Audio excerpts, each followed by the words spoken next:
FASTag ఏదైతే yearly pass ఉంటుందో స్వాతంత్ర దినోత్సవం రోజున ఆగస్టు 15 నుంచి అమల్లోకి వస్తుంది. ఇది 3000 కనుక మనం కట్టినట్టయితే ఒక ఏడాది పాటు ఒక 1 ఇయర్ కానీ 200 ట్రిప్పులు, అంటే ఉదాహరణకి ట్రిప్పులు ముందు అయిపోయినాయి అనుకోండి, అయిపోయినట్టే. అంటే 3000 డివైడెడ్ బై 200 చేస్తే 15 రూపాయలు పడుతుంది ఒక ట్రిప్కి.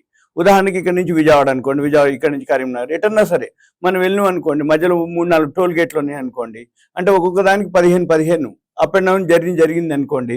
ఒక 8 ట్రిప్పులు జరిగింది అంటే 8 సార్లు అయిపోయినట్టే. అంటే 200 ట్రిప్పుల్లో 8 సార్లు అయిన తర్వాత ఇది ఎవరికి అంటే నాన్ కమర్షియల్ వెహికల్స్, అంటే మన ఇండివిజువల్ ఎవరైతే పర్సనల్ వెహికల్స్ ఉంటాయో జీప్లు, కార్లు, వ్యాన్లు వాటికి వర్తిస్తుంది. ఇది మొత్తం ఆల్ ఓవర్ ఇండియాలో పనిచేస్తుంది. ఎక్కడ ఫాస్టాగ్ అయినా ఆటోమేటిక్గా అప్లికబుల్ అవుతుంది.